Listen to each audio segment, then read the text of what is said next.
Listo, estamos de regreso. La siguiente parte, quiero que nos involucremos, quiero que interactúen. Voy a tratar, luego volteo de este lado, pero me disculpas, voy a ponerlo de esta manera. A lo mejor estoy un poquito a la toma, pero quiero que le preguntemos, aprovechando que lo tenemos aquí, y le doy la bienvenida al vocal ejecutivo del INE, que siempre me acepta estar y que es la primera vez que me visita. Espero que de muchas. ¿Cómo estás, Matías? Qué gusto, bienvenido. Pedro, ¿cómo estás? Tu Buenas casa. noches. No, pues siempre es un gusto compartir contigo y pues felicidades por tu estudio. Muchas gracias. Creo que es un esfuerzo que debe valorarse y saludo con afecto a tu auditorio, a Emanuel, desde luego. Muchas gracias al equipo que por ahora les digo que una cosa es la que ven, pero otra la que tiene que moverse para que esto suceda. Visité a Matías, les comentaba en uno de los programas de la atención que se brinda, el hecho que me hizo visitarte, el cambio de mi credencial, porque ya había tenido vigencia. Les platiqué todo el trámite.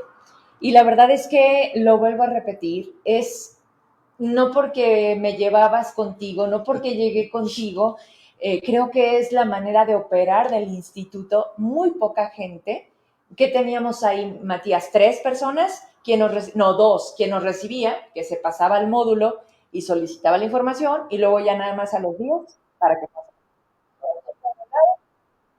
Te toman los datos para el trámite. Si realmente nosotros no podemos interferir en lo que es institucionalmente el trámite. Los trámites siguen un curso y si algo falta para concluir el trámite de obtener la credencial, pues no hay forma Claro. de corregirlo más que llevando la documentación que se requiere. Y creo que pues en este módulo que te tocó tramitar tu reposición de credencial, creo Sí. que hemos tenido sin excepción, como en los demás módulos, un buen servicio y este lo tenemos ahí a la mano y podemos verificar que el servicio hacia la ciudadanía pues se cumple de buena manera. Bien, pues lo confirmé y ojalá que esto sea así, porque cuántas personas hasta el momento en el que se encuentran con una condición de su INE, oiga, ya tiene vigencia, híjole, o sea, cuánta gente deja pasar, cuánta gente deja de votar, y vámonos metiendo, porque el otro día, Matías, me acordé de ti. Y ahorita, antes de entrar al programa, fíjate que son varias cosas. El tema de identificación con los cuerpos, con las fichas de búsqueda, hubo una rueda de prensa donde comentaban del INE. Y yo dije, ¿cómo?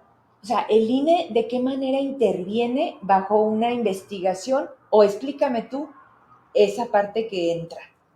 Bueno, mira, lo que pasa es que los servicios que se prestan a través del Registro Federal de Electores se han ampliado. Sí. Ya no es solo una credencial que te sirve para votar. El INE tiene a su cargo, como un objetivo estratégico, el garantizar la identidad de las personas. Identificamos o garantizamos la identidad de las personas y esto tiene efectos no solo para una elección. Por ejemplo, pero con los bancos. Los bancos autentican la identidad de las personas con la huella digital.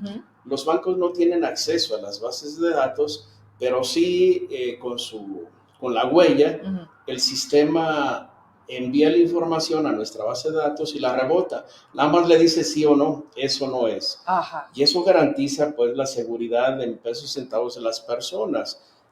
No sé si recuerdas en días pasados que inclusive el señor delegado de Relaciones Exteriores por ahí culpaba al INE de la imposibilidad de tramitar pasaportes. Sí. Lo cierto es que con Relaciones Exteriores no tenemos convenio para prestar servicios. Sin embargo, a través de la página web del INE, ellos pueden verificar si la credencial está vigente.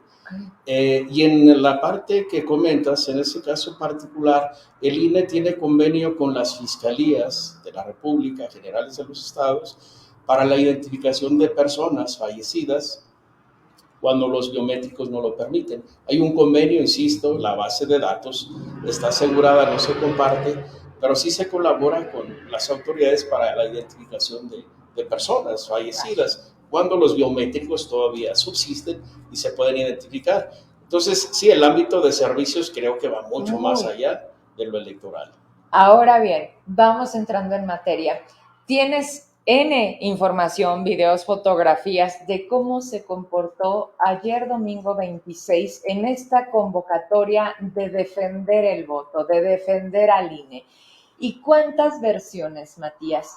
Es defender el salario es para que no pierdan sus privilegios, y lo que ella remató, un presidente que no toleró ver un Zócalo que dijo, ese nada más lo lleno yo, porque es a favor, no cuando se en contra. Y ayer fueron más de 100,000 mexicanos y mexicanas que dijeron que, Matías, ¿cómo entender para que la gente también lo entienda? Porque no es salvar tu chamba, va mucho más allá. ¿Qué significa que no toque mi voto y que no se toque al INE? Bueno, creo que más allá de la parte, como bien dices, de si tiene uno trabajo o no, más allá de conservar o no el trabajo y privilegios de los que luego se habla, pues realmente en el INE, las personas que trabajan en el instituto, históricamente, yo lo he visto durante 30 años o más, nunca se ha sabido que alguien que trabajó en el INE o en el IFE y que salió del INE tenga una vida de sibarita, que sea rico, que sea enriquecido. Absolutamente nada. Creo que ni los encumbrados que han estado por ahí en el Consejo General. Yo creo que en el instituto es un trabajo honorable y contrario a lo que los promotores de la reforma han dicho, que van por los privilegios del INE, realmente lo que han hecho con este plan B es afectar al personal operativo, es decir, el personal que tiene a su cargo de manera directa los procesos electorales. Digo, es personal que, pues, privilegios de dónde, pues tienen un salario que les mantiene, que les permite estar en una cierta estabilidad con su familia, pero ahí no hay privilegios. Digo, nunca se ha sabido que los funcionarios del INE tengan una vida desahogada, pues, o que tengan concesiones, o que tengan una vida que se sostiene con recursos que no son explicables por el ingreso que ordinariamente tenemos. Desde luego que no. La manifestación, la anterior y la de este domingo, sí, creo que ponen el acento en un tema que históricamente ha sido delicado en México.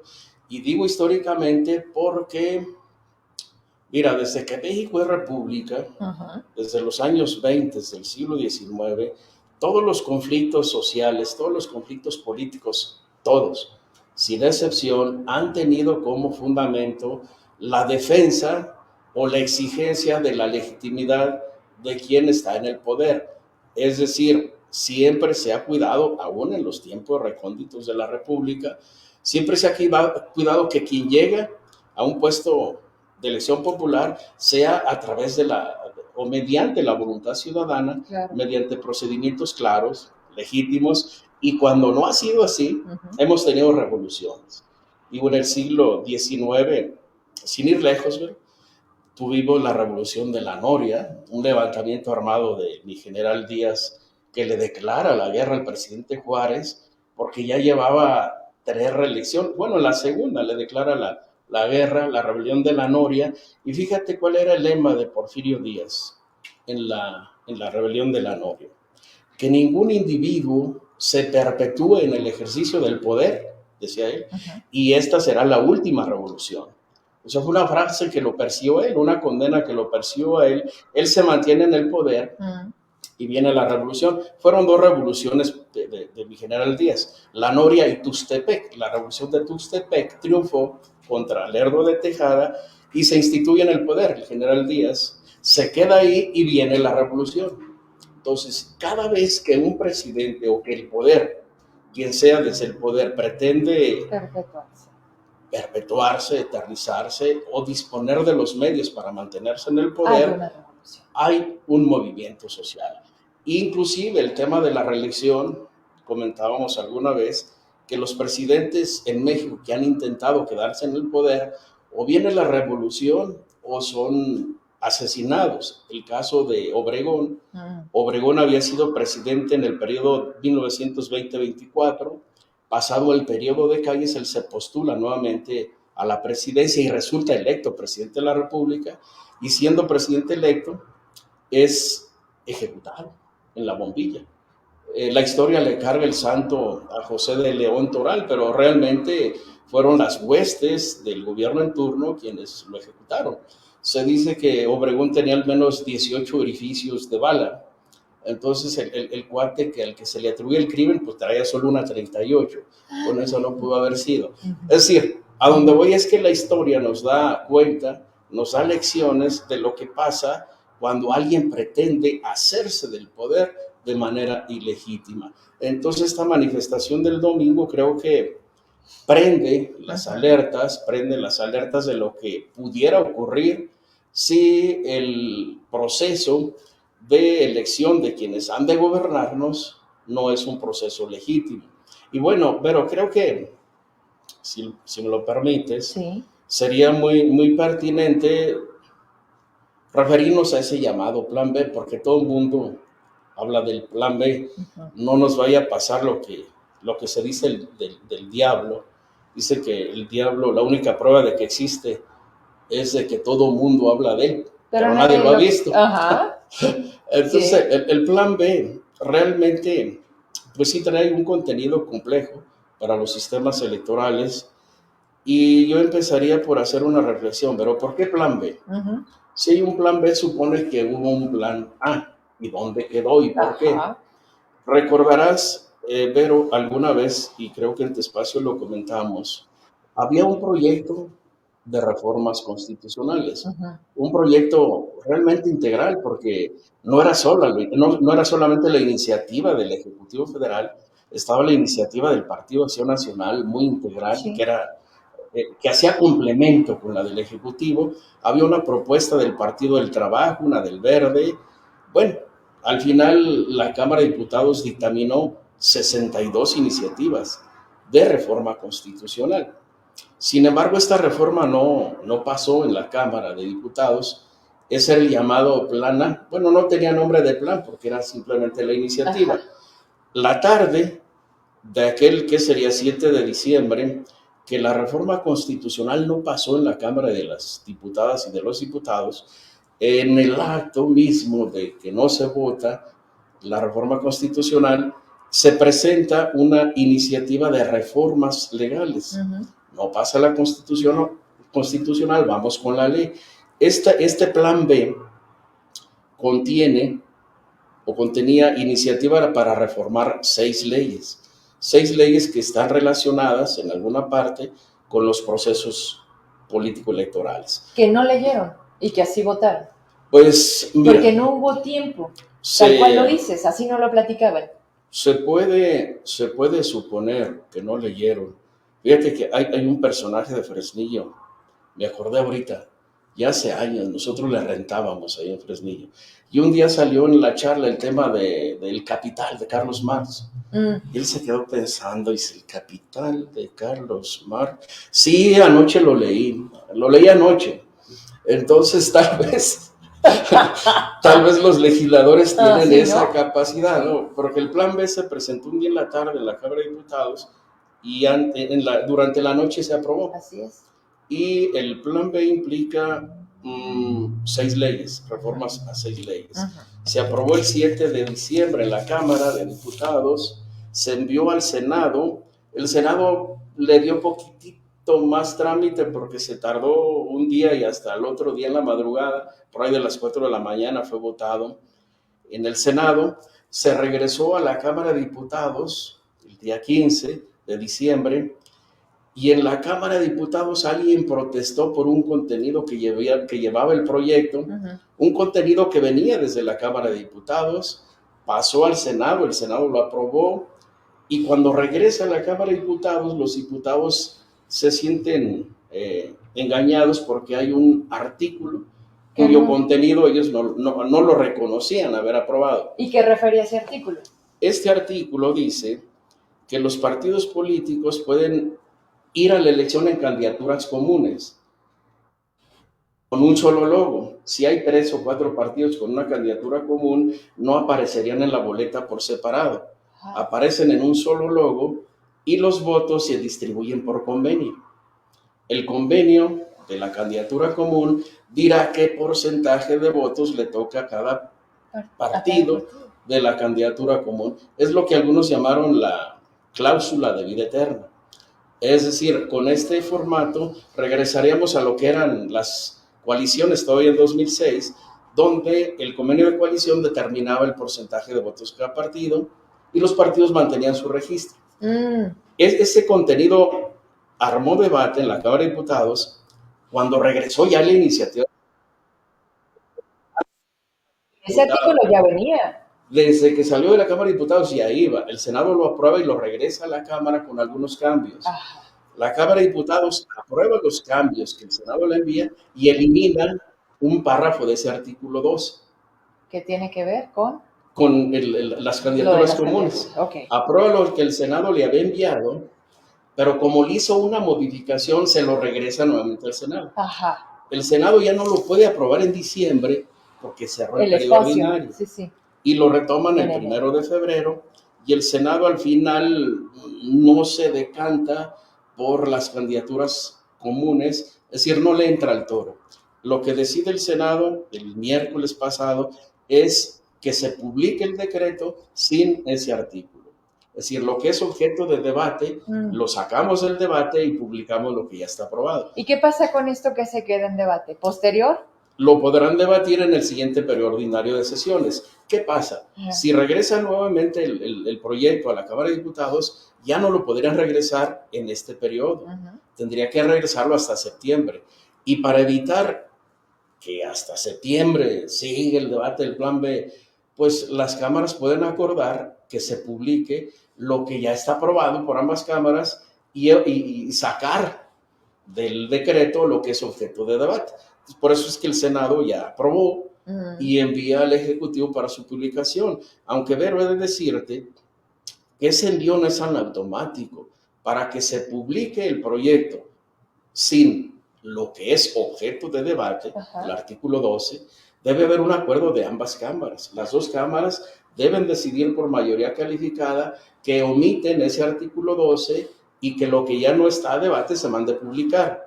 Yo te diría, si se publica el decreto que envía el Senado al Ejecutivo sin el acuerdo que debe emitir la Cámara de Diputados, habría un vicio en el proceso legislativo. Pero bueno, al final, pero te decía, son 6 leyes. La Ley de Comunicación Social y la Ley de Responsabilidades Administrativas. Estas 2 leyes ya se aprobaron y se publicaron por separado. De hecho, ya están impugnadas. ¿Qué perjuicio y qué beneficio? Vámonos de una por una. Aquí, Zacatecas, hablando de lo que está en tus manos. La Ley de Comunicación Social.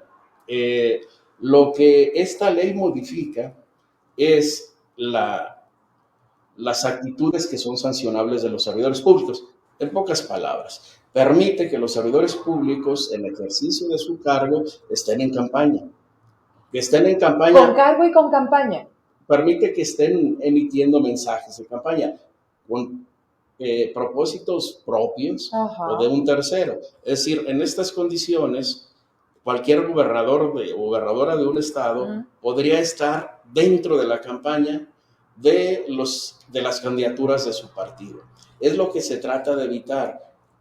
Este fenómeno nos generó una controversia muy ruda en las elecciones de 2000 y de 2006. Más en 2006, la intervención del gobierno en los procesos electorales a favor de un candidato.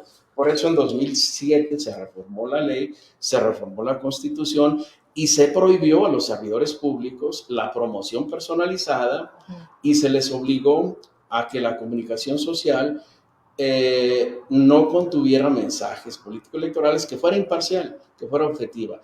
Eso viene de 2007.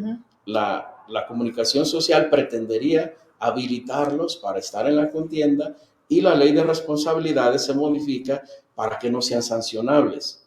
Sin embargo, Vero, aquí subsiste un mandato constitucional.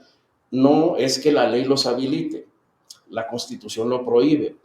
El 134 constitucional es el que mandata que la comunicación social de los gobiernos federal, estatal y municipal no se conviertan en un medio de propaganda de los servidores públicos para sí o para terceros. Constitucionalmente está prohibido. Sin embargo, mira, es algo que no se ha logrado concretar, no se ha logrado someter a los servidores públicos al ámbito de responsabilidades, porque el INE no tiene atribuciones para sancionarlos.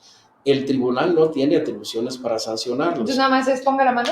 Es una ley imperfecta, ni siquiera ponga la mano, ¿verdad? No, ¿verdad? Es una ley imperfecta porque el INE y el tribunal se la pasan dando maromas en el viento y al final la posibilidad de sanción queda en el ámbito de gobierno. Te pongo un ejemplo. Si comunicación social del gobierno de un estado incumple con esas normas, Ajá. el tribunal a lo más que llega es ordenarle al jefe, sí, al superior jerárquico, que lo sancione. Dime, pues si está trabajando para él, ¿cuándo caramba lo va a sancionar? Claro, es juez y parte. Esa parte es imperfecto. Lo de los espectaculares estos que al final bajaron. Lo de que hacía alusión y decían, no, pues es que es una silueta, ¿no? Y que le ponían, sí, le llegaron a poner el nombre. Lo que esta ley estaría legalizando es la intervención de servidores públicos en la contienda, pero esa ley seguro se declara inconstitucional porque la prohibición de que los servidores públicos interfieran en un proceso electoral es constitucional. Esas dos leyes ya están, comunicación social y responsabilidades de los servidores, bueno, responsabilidades administrativas ya están publicadas y están impugnadas. Quedan 4 leyes. Ajá. El plan B lo que queda, que aprobó el Senado y que va para su aplicación, son 4 leyes. La Ley Orgánica del Poder Judicial de la Federación, que esa ni para bien ni para mal, esa ni sirve ni estorba. La Ley General del Sistema de Medios de Comunicación, que solamente se deroga, bueno, se abroga la anterior ley y se crea una nueva.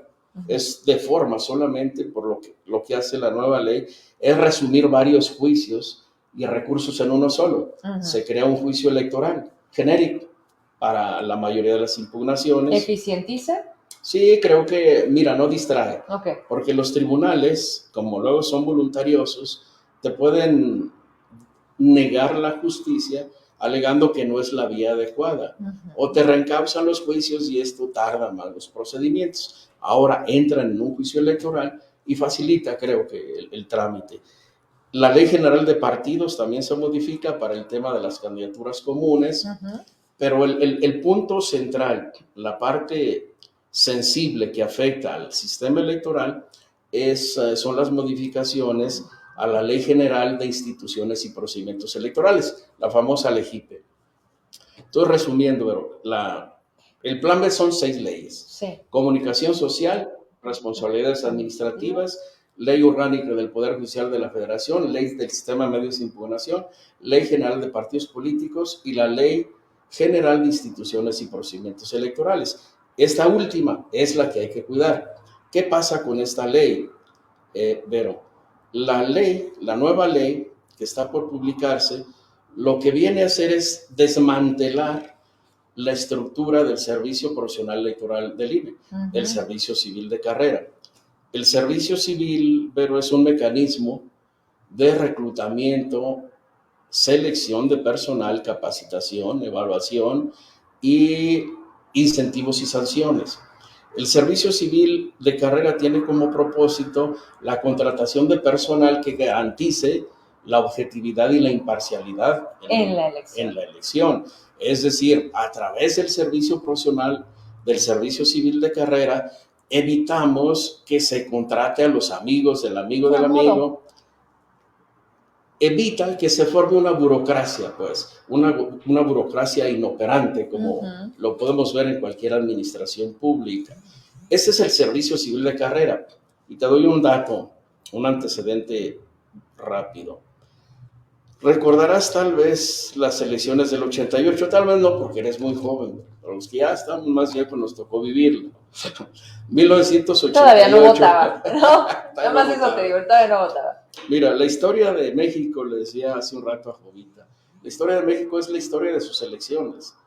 Históricamente las elecciones en México estuvieron a cargo del gobierno local o del gobierno federal. Hasta 1946 los municipios eran los que influían más en las elecciones. A partir de 1946 y hasta 1988 fue la Secretaría de Gobernación quien se encargó de las elecciones. El 88 viene el rompimiento del viejo régimen y se anuncia o se alega, se denuncia el llamado fraude, un fraude monumental que se alegó en 1988. ¿Cuál fue la respuesta del gobierno al fraude? Bueno, en 89-90 fue un proceso de negociación entre los partidos y concluyeron con una reforma político-electoral que se publicó en agosto del 90. En agosto del 90 se publicó lo que conocemos como el COFIPE, Código Federal de Instituciones y Procedimientos Electorales. Y la esencia del IFE y del INE fue el disponer de personal profesional, es decir, no improvisados en elecciones, Claro. personal profesional para hacer elecciones, personal permanente, reclutado, capacitado, actualizado. Y ese servicio profesional electoral se configuró como el antídoto al fraude electoral. Es decir, ¿cuál es la solución a incidentes como los de 1988? Bueno, pues un IFE con servicio profesional, el servicio profesional electoral. Esa fue la respuesta al fraude. Esa lana se le daba al INE para poder dar a su gente la capacitación, la preparación y que estuvieran listos en el momento de la elección. Desde luego, sí. hay un presupuesto que el INE ejerce no solo en la nómina, sí, sino en la actualización del personal. ¿Ese te lo quitan? No creo, porque el servicio civil se mantiene. Ahorita te digo cuál es el brinco aquí. Okay. Mira, el personal no solo es reclutado, es seleccionado, es capacitado permanentemente y he de decirte que la permanencia en el puesto depende de que acredites la evaluación. Digo, okay. No, hay programas de formación. Si no acreditamos las materias, el programa de formación es como ir a la escuela. ¿Sí? Si repruebas, te expulsan. En el servicio civil de carrera del IFE, ahora INE, igual, si repruebas una materia, es causas bajas, pues, causas bajas del instituto. Año con año hay una evaluación del desempeño. Quien no acredite la evaluación, causa baja del instituto. Ese servicio profesional electoral fue el antídoto al fraude. ¿Qué hace el Plan B? De manera simple, no le voy a dar vueltas. Sí. El Plan B viene a desmantelar las 300 juntas distritales del INE. Hay una junta distrital, un órgano colegiado en cada uno de los 300 distritos. La reforma las desaparece. Esto equivale a que tendríamos que ser liquidados el 80% del personal del servicio civil de carrera. Entonces, vamos a la reflexión. Tú calculas, Vero, que los legisladores no tuvieron tiempo de leer el Plan B porque les llegó al cuarto para las 8 y a las 8 ya estaba aprobado. Ajá.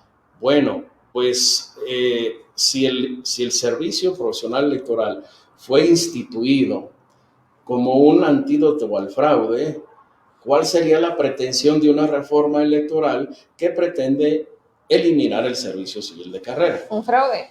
Ahora, dejamos la precisión también, para no ser tan catastróficos como algunos ahí en el No, pero es que te vuelves a pensar y dices, si todo esto ha funcionado, ¿por qué revertirlo? Justo porque saben que ya no podrían ganar. Entonces quieren las cosas a modo, digo, en una traducción como me encanta, me dice, simple, pero te escucho.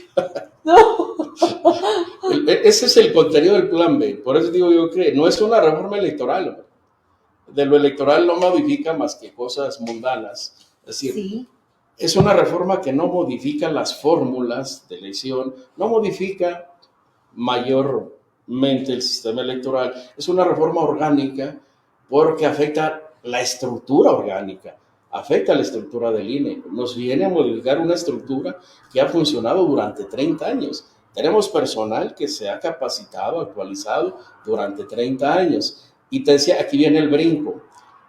Si me preguntas, oye, ¿y el servicio profesional electoral desaparece? No, la ley lo mantiene íntegro el servicio profesional electoral, pero nos elimina la estructura.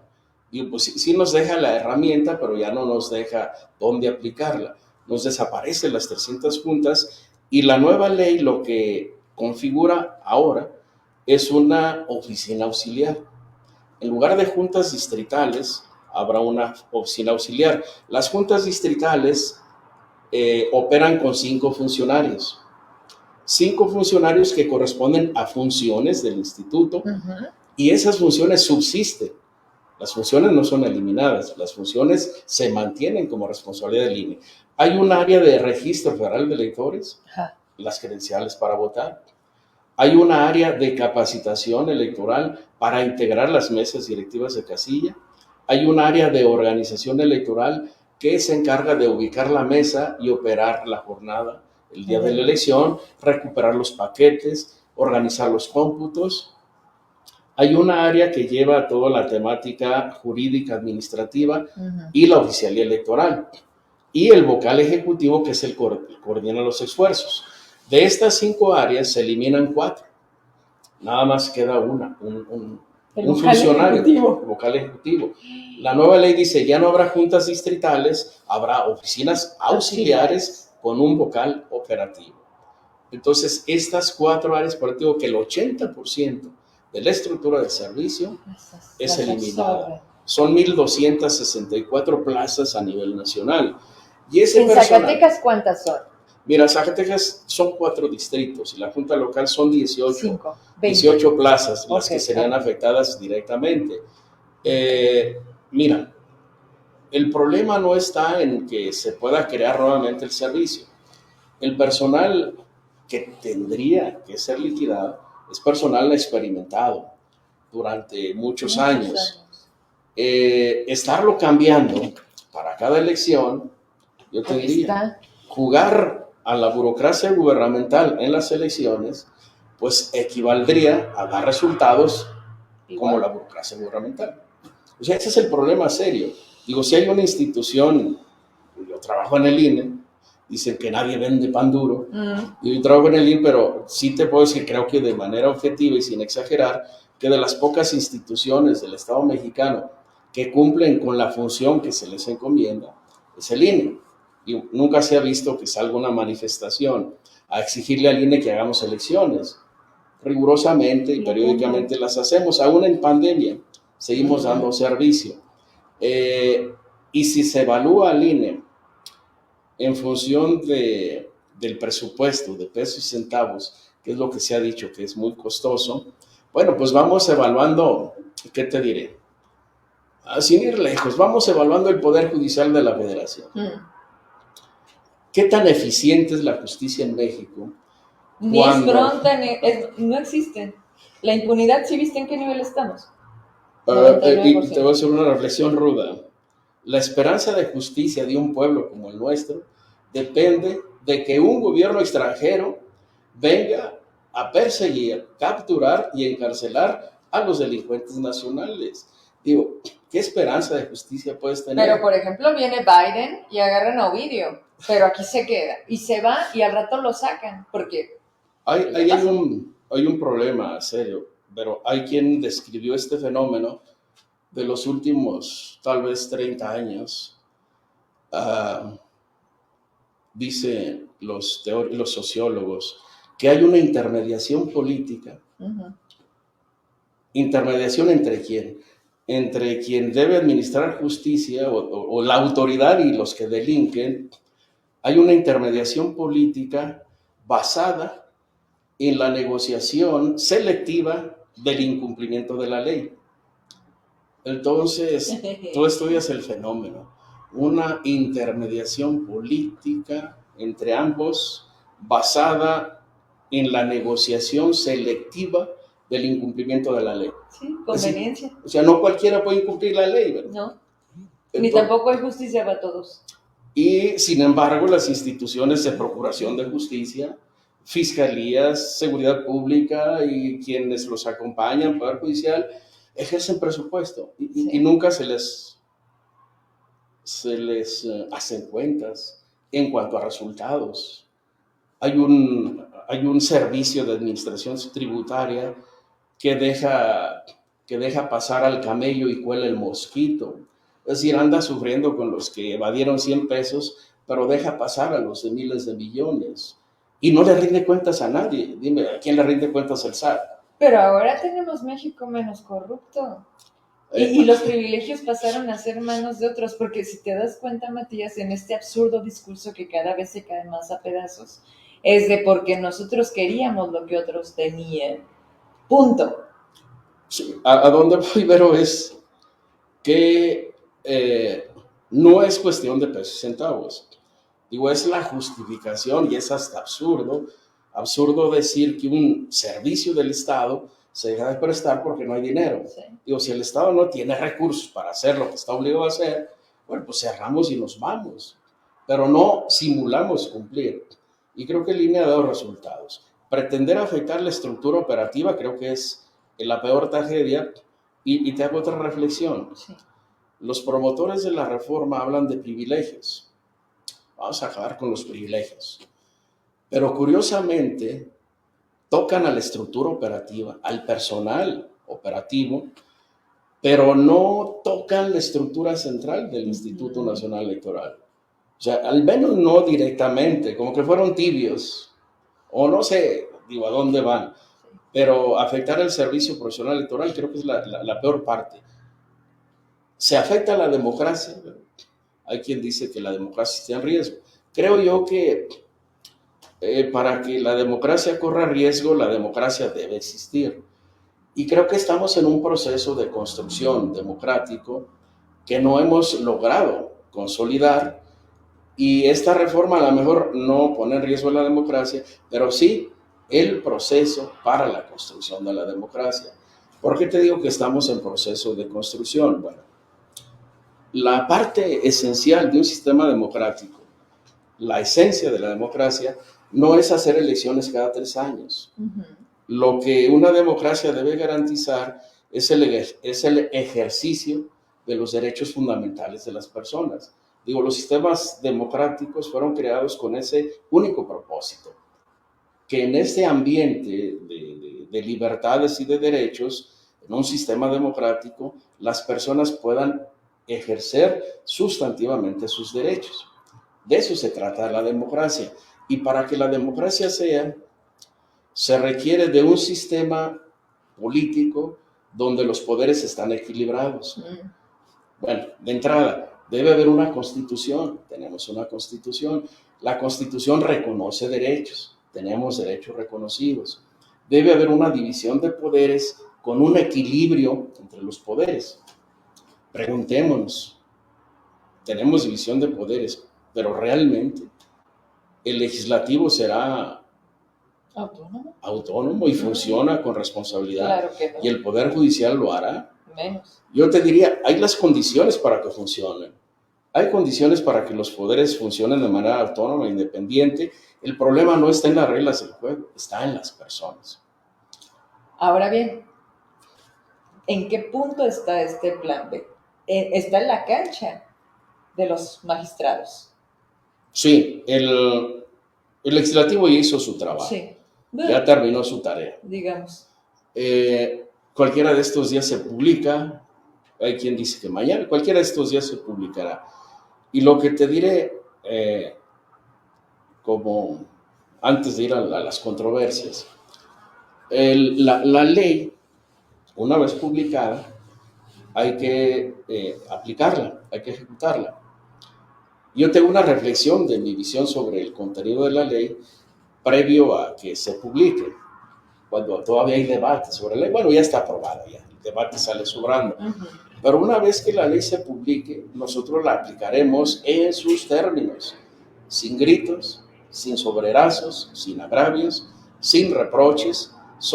El INE es un órgano técnico y de legalidad, y cuando entramos en funciones en nuestro cargo, protestamos guardar y hacer guardar la Constitución y las leyes que de ella emanen, todas las leyes, no solo lo que nos gusta. A favor o en contra, claro. Todas las leyes.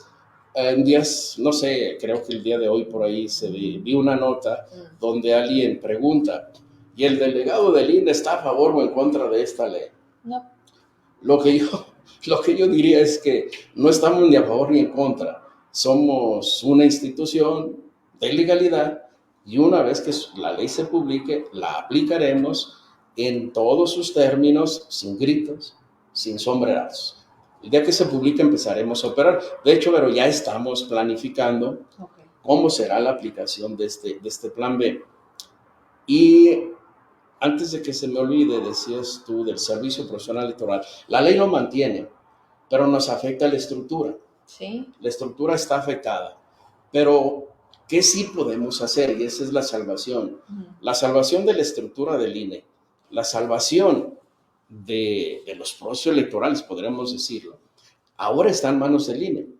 Ya no podemos culpar al legislador, el legislador ya hizo su talacha, pero el INE tiene atribuciones para rehacer la estructura del servicio profesional electoral. Es decir, liquidamos a esta parte de la estructura porque en la ley desaparece la estructura, pero el INE tiene atribuciones para determinar el catálogo de cargos y puestos. O sea, reacomodas con lo que te queda. Esta es una atribución constitucional. Okay. O sea, la Constitución ha determinado que al INE corresponde la organización y funcionamiento del servicio profesional electoral.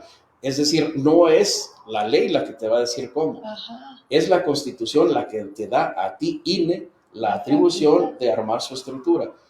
Entonces, creo que ahora lo que viene es cuidar que el INE, que el órgano central del INE, haga una correcta interpretación de la ley y que en la aplicación podamos restaurar la estructura del servicio civil de carrera, no a capricho ni a voluntad, pero te decía hace un momento, la reforma no elimina funciones del INE. Seguimos organizando elecciones. No te cambian el nombre. Procesando, no cambia el nombre. Se queda INE. INE sigue siendo Oye, tengo INE. una duda antes de que sigamos, porque tampoco se trata de confundir y mucho menos de mentir.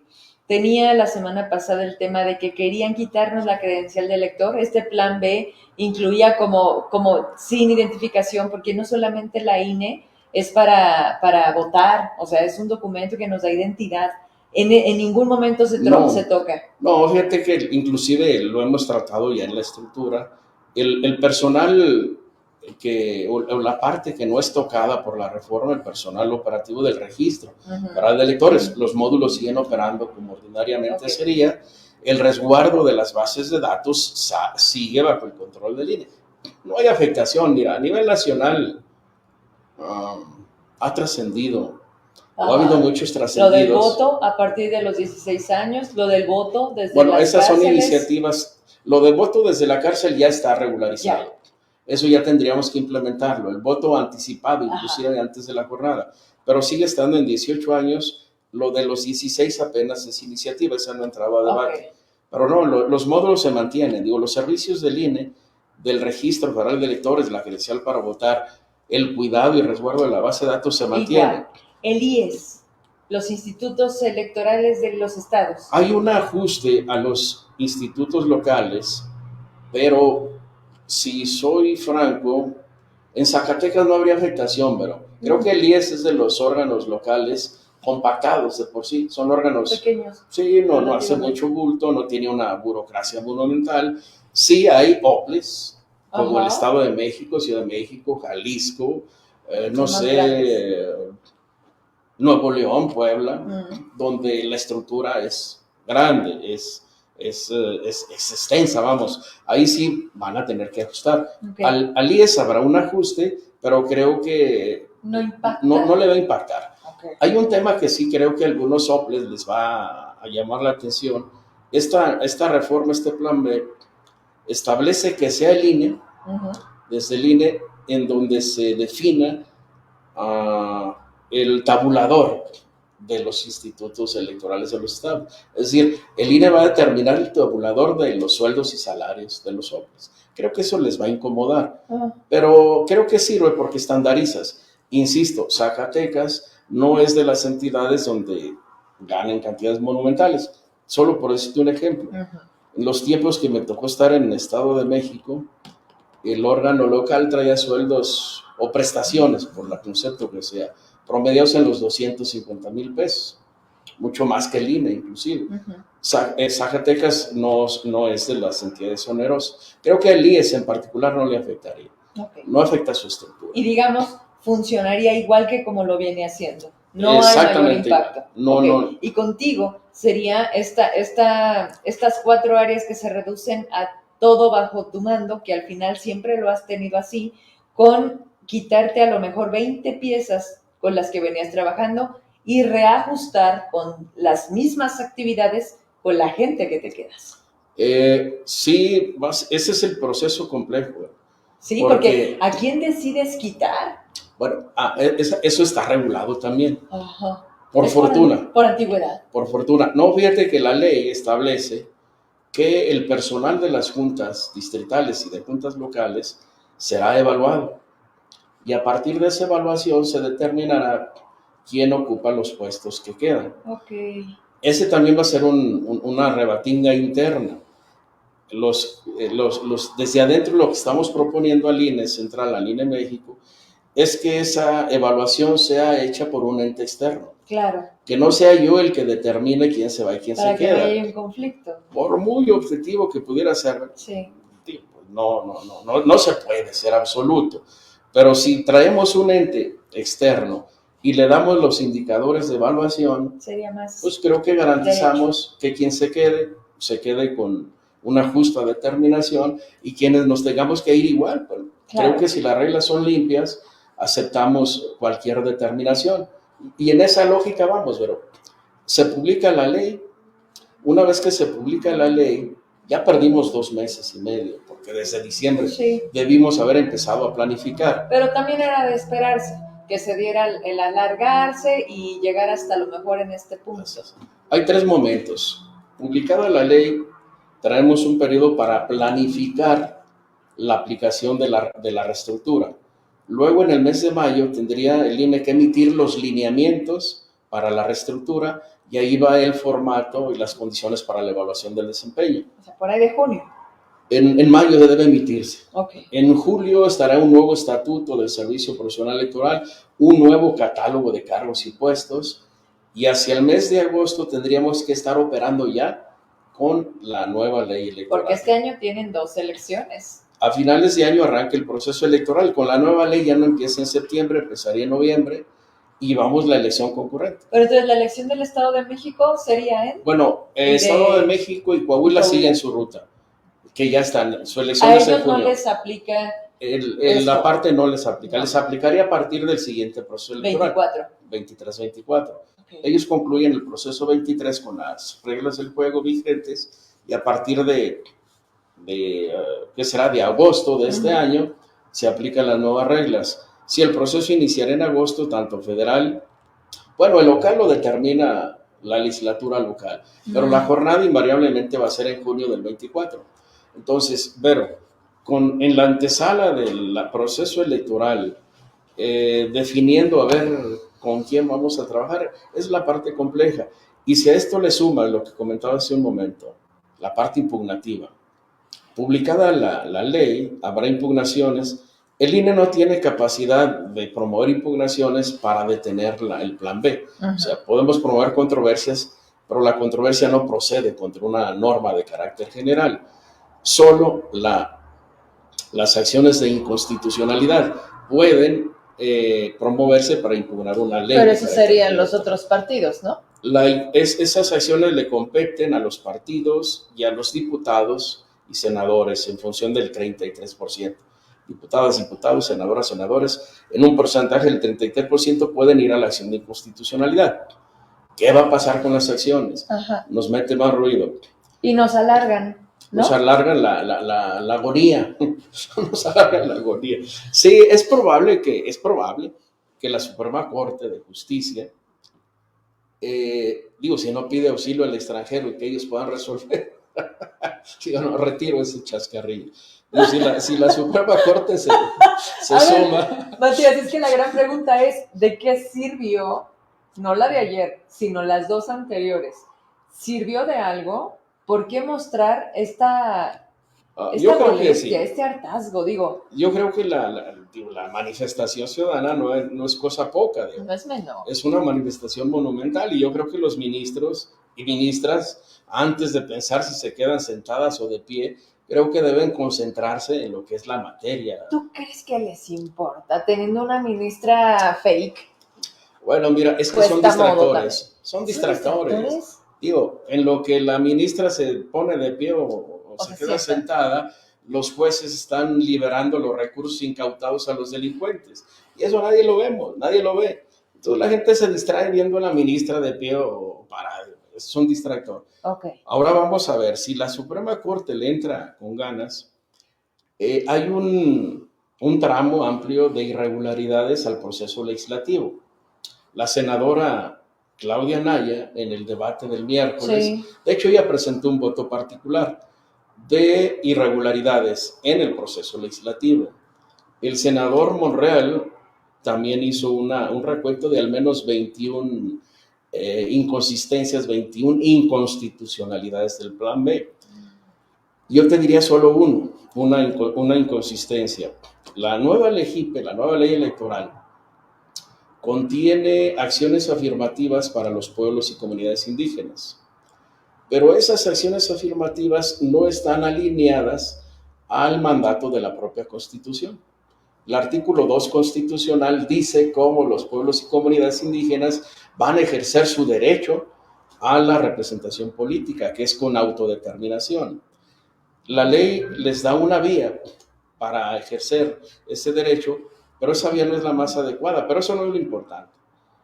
A donde voy es que todo acto de la autoridad en México, todo acto del gobierno federal, del legislativo, todo acto de autoridad que implique temas de derechos de las comunidades, pueblos y comunidades indígenas, debe ser precedido, la decisión debe ser precedida de una consulta a los pueblos y comunidades indígenas. Es decir, para moverle a la ley, aunque sea benéfico a mi juicio, cualquier contenido que toque pueblos y comunidades, antes de aprobarlo, debe ser consultado con los pueblos y comunidades. Bueno, nosotros estamos en consultas constantes cuando emitimos decisiones que tienen que ver con la representación de pueblos y comunidades. Recién terminamos la consulta para la distritación local y federal. Seguimos con los mismos distritos, no hemos perdido por el tema de desplazados. Todavía no, los mantenemos. Todavía no. Todavía no. Tenemos 5, ¿no? Cuatro federales, 18 locales. Teníamos 5. Teníamos 5, exactamente. Entonces, si la Suprema Corte es visionaria, mira, no digo yo que modifique el contenido del Plan B, sí, pero al menos sí puede ordenar que se reponga el procedimiento por vicios al procedimiento legislativo y por las inconstitucionalidades. Por ejemplo, esta que te comento, la que tengo hoy presente, es que no hubo consulta por las comunidades, se invade la esfera de competencia del INE, porque el INE es el que decide cómo hay que estructurar el servicio profesional electoral, y la ley dice que sí lo podemos hacer, pero con el visto bueno del órgano interno de control. Esa es una limitante. Por eso te decía, tenemos que vigilar que el INE central sea entero en las decisiones y no nos acabe de amolar. Digo, si ya estamos en la orillita del precipicio, entonces esa es la tarea que viene, ¿verdad? Es un trabajo interno, no es menor, muy intenso. ¿Podemos reponer la estructura del servicio? Sí la podemos reponer. Sí. Me quiero ir con lo que la gente pregunta, porque hay dudas, porque no se acaba de entender o porque quizás no confían. Y déjame te digo las siguientes y al final la que tú decidas o si en una generalidad responder sería lo mejor. Pero mira, dice, internamente serían los mismos jefes que dicen por quién votar, de cierta manera sutiles te condicionan. Ahí, no sé, tengo un par de mensajes empezados, igual y si quieres acá, por acá leo también. Me dicen democracia, ¿qué significa democracia?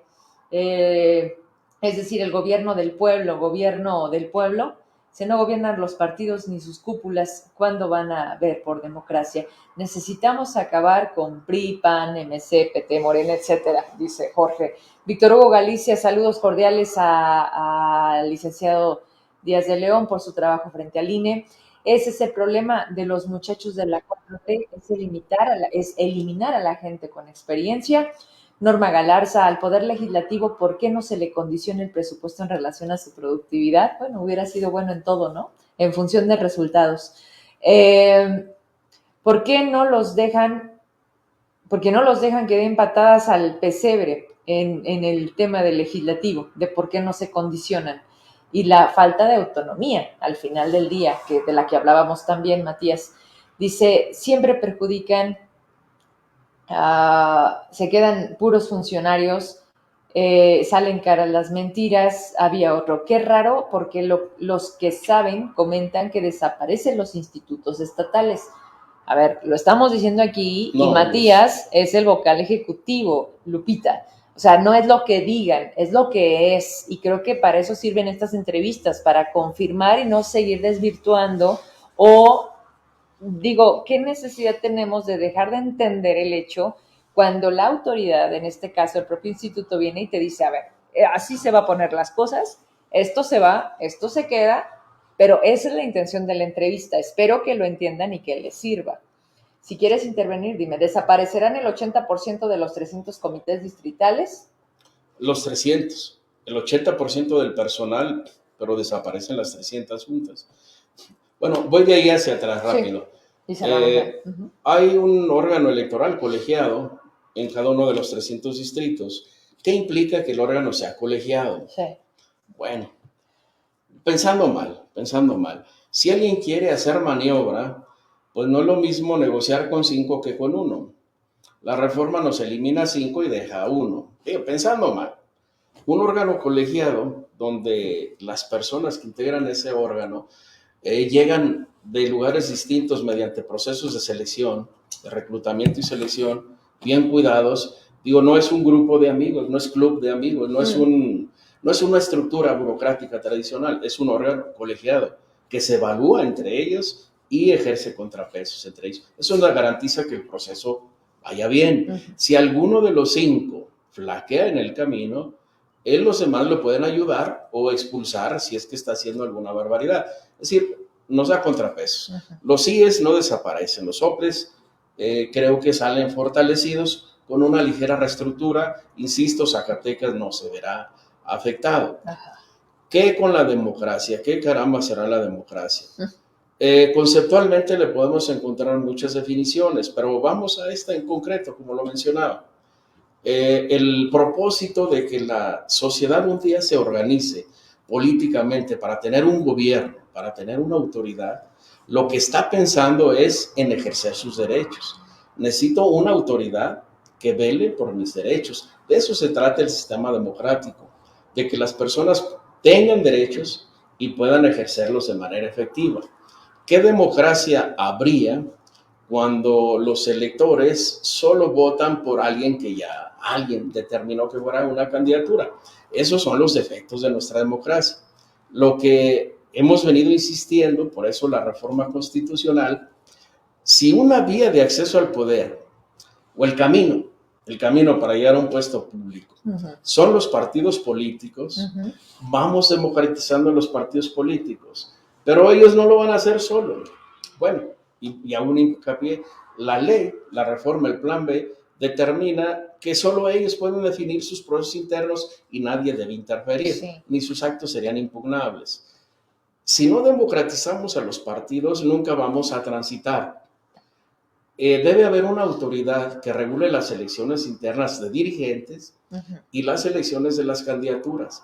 Que las candidaturas no las determinen los caciques de los partidos, que sea la militancia de los partidos a través de elecciones organizadas de manera objetiva, no elecciones como las que saben hacer los partidos políticos. Cualquier partido sí.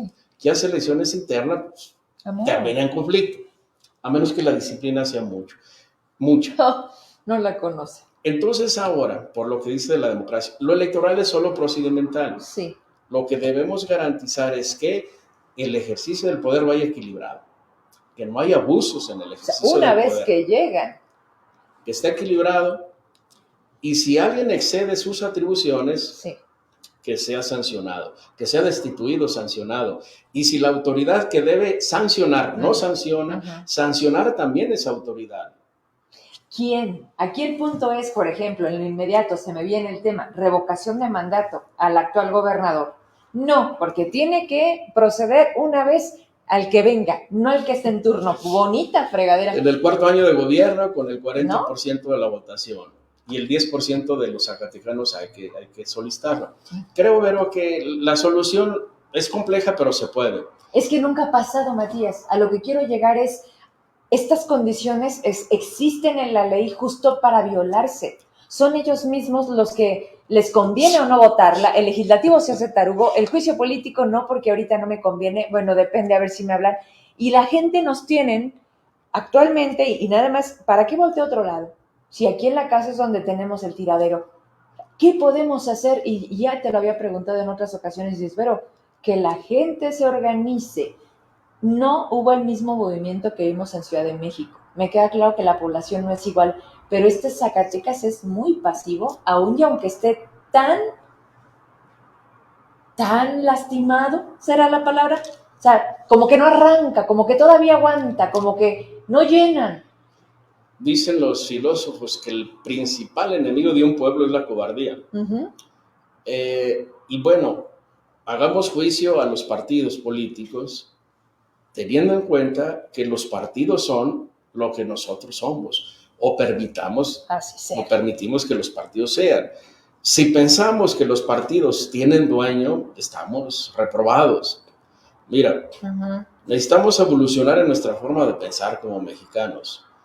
Creo que todavía hay quien piensa como peón de Hacienda y cree que el hacendado es dueño de vidas y patrimonios y que el hacendado puede decidir hacer y deshacer, robar y que no pase nada, destrozar con el patrimonio como si fuera de él y no pasa nada. Uh-huh. Pero no, el patrimonio público es público y una partecita de ese patrimonio nos corresponde a todos.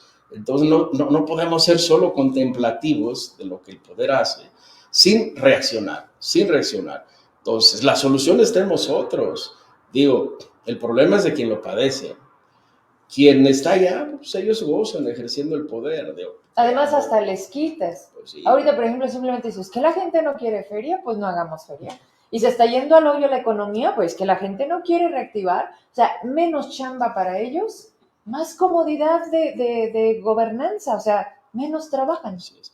Y mira, no necesitamos andar en la procesión cada 8 días, ¿no? Sí. Nos podemos organizar sin hacer ruido. Podemos, digo, si hay X cantidad de interesados o de agraviados, ajá, nada nos cuesta formar una asociación civil y por la vía legal obligar a que la autoridad cumpla con lo que está mandatado. Un ejemplo simple. Si el GIAPAS no le cobra el agua a todos los usuarios, podemos accionar legalmente y obligar que ese GIAPAS le cobre a todos. Uh-huh. Digo, porque voy a pagar yo el agua. Parejo, ¿no? Digo, yo ni pasto tengo y voy a pagar el agua de los que sí, ni lavo mi carro, vamos, porque ya está viejito y no se le nota la lavada. Digo, creo que debemos ser parejos. Digo, empezando con eso, digo, si el ISTEXAC está desfinanciado por las pensiones abusivas, digo, ¿acaso no nos interesa? Digo, no nos interesa que con dinero público se tengan que financiar las pensiones abusivas. Creo que ahí como ciudadanos debemos interesarnos. Todo lo que está obligado para la autoridad y no se cumple, pues podemos accionar legalmente, digo, sin andar en la procesión. Mejor accionar, porque ir a la calle, pues de nada. Sirve, muy poco. Sirve de algo. Pero si accionamos a través de las vías que existen, legales, creo que en el mediano plazo podemos lograr más. Iremos permitiendo que quien tiene una responsabilidad pública la cumpla o lo mandemos a su casa. Regreso al INE, ya, para no distraerme, digo, ¿qué me importa? Digo, al final eres un ciudadano, ¿no? Te saco del INE, pero ok, cerremos con INE. Pero hago esta reflexión porque estamos hablando de democracia, pues. Y en la democracia todos vamos en igualdad de condiciones. Todos tenemos igual derechos, tenemos igual responsabilidades. El INE es solo un eslaboncito de la democracia. Los procesos electorales son solo la parte procedimental de la democracia, son solo la talacha para la democracia. Pero cuando pensemos en si somos democráticos o no, pensemos en qué tanto como personas podemos ejercer nuestros derechos fundamentales. Digo, tenemos acceso a una educación laica gratuita, tenemos acceso a una justicia pronta y expedita, podemos circular por cualquier parte del país sin que nadie nos lo impida. Digo, nos está vedado, nos está prohibido la justicia por propia mano. Sí. Nadie puede ejercer violencia para reclamar sus derechos y para eso hay una autoridad que en nuestro nombre y representación lo va a hacer. Y si no lo hace, ¿ven? En los años 20, los cristeros, cuando se fueron a la revolución cristera, traían su constitución. La constitución cristera decía, entre otras cosas, que si un ciudadano, una persona, después de haber agotado los trámites legales para reclamar su derecho y la autoridad no le hacía caso, estaba en plenitud de competencia para hacerse justicia por sí mismo. Digo, creo que esa es una solución, no es llamar al desorden, pero sí hacer una reflexión de que si el poder no cumple con lo que está obligado a hacer, pues o lo obligamos a que cumpla o nos olvidamos que somos ciudadanos y asumimos la calidad de súbditos. El INE tiene como responsabilidad hacer elecciones y cada 3 años hacemos elecciones. Identificar a las personas, garantizamos el derecho a la identidad. Gastamos recursos públicos, desde luego, Claro. y son transparentes, son auditados, todo es auditable, el ingreso de los funcionarios es auditable, todo es auditable y no hay nóminas secretas. ¿Ni nómina dorada? No hay nóminas doradas, ni hay aviadores en el INE. Bueno, creo que había uno en Hidalgo, pero ya se fue. Ya lo echamos. Oye, Lorenzo Córdoba ya se va, ¿no? Se van el 3 de abril. 3 de abril, sí, un mes más. Se va el doctor Córdoba, Ciro Murayama, esta Favela. Creo que Favela viene el lunes a Zacatecas. Ah, mira. Y el maestro Roberto Ruiz. Ellos 4 salen el 3 de abril. Haya o no designación en la Cámara de Diputados, ellos salen el 3 de abril. Ajá. Pero esperamos que el 4 de abril ya estén designados las nuevas consejerías. Bien. Una consejera presidenta será presidenta la del INE. Ajá. Toca mujer será presidenta y 3 consejerías más, tal vez una mujer más, dos consejeros. Vaya. Sí, es la ruta que llevamos. Entonces fíjate que le decía yo recién a Ciro Murayama, porque ellos han mantenido una actitud reacia a la reforma. Sí. Yo lo que planteaba era, bueno, si la reforma es inminente, empecemos a planificar su aplicación. Dice, no, esas visiones son complacientes del sistema autoritario. Tú les decías floquitos y cooperando. Yo esto decía, no, resistencia. Es que a nosotros no nos toca más que aplicar la ley. Y perdimos 2 meses. Entonces, ya, pues aguantar marzo va a ser complejo. Sí. Pero para abril necesitamos tener ya la planificación. Posibilidades que el plan B se detenga, amplias posibilidades. ¿Sí? En la Corte. Sí, digo, okay. Formalmente hay. Formalmente hay posibilidades porque los vicios legislativos son muchos, pero dependemos de la Corte. Y una reflexión más. De acuerdo o en desacuerdo con la ley, el debate tiene un tiempo. El debate ya pasó. Sí. La ley ya está aprobada, ya no hay debate. Una vez que se publique, la aplicaremos en su justo término. Y si me toca la liquidación, mira, pues yo con todo gusto entregaré lo que tenga que entregar, pero hay que esperar los tiempos. Digo, no nos resistimos a la aplicación de la ley, aquello que se considere contrario a la Constitución. Si los compañeros del INE se sienten afectados en sus derechos laborales, tienen una vía de impugnación. La legal. Yo en lo particular, yo no estoy pensando en ninguna vía impugnativa. Más bien traigo la preocupación, ya que se publique, empezar a aplicar. Para sobre de eso trabajar. Publicada la ley, vamos con la ley. Bien. ¿Cómo ven? Pues por ahora vámonos como siempre a la actualización. Es que se juntan cosas y a lo mejor a veces cada 3... Dime. Pero los CIEs ahí quedan, los OPLES no se eliminan. Y el INE ahí sigue. Y el INE ahí sigue, hay la credencial para votar. De personal. La carga se divide en menos personas, pero en esencia es operativo. Podemos operar. Y si vemos riesgo, sí. Si vemos riesgo en los controles al proceso electoral, lo estaremos anunciando a tiempo y públicamente. Porque con esto no dejaremos pasar. No, hombre, porque la gente, y con esto cierro, como alcanzo a percibir, pero que me decían fuera de las cámaras, era poco a poco sacar, desaparecer. Entonces eso sí sería otra cosa. Mira, y hago otra, si me permites, rápido. Sí. Hay quien dice que con X movimiento habría fraude electoral. Creo que decir que hay fraude es menospreciar el trabajo del personal del INE. Digo, no estamos dormidos. Digo, pero además no son amigos, no son cuates, no es la típica burocracia de poner a quien cabe, no a quien sabe. Es un tema de capacitación permanente y de que, o sea, qué estrés, la verdad. Y hay otro elemento que nos favorece. Mi permanencia en el trabajo no depende de quién gane o quién pierda las elecciones. Entonces, quien gane o quien pierda la elección es irrelevante para nosotros. Contigo no. Con nadie del personal. Pero con el IES, sí.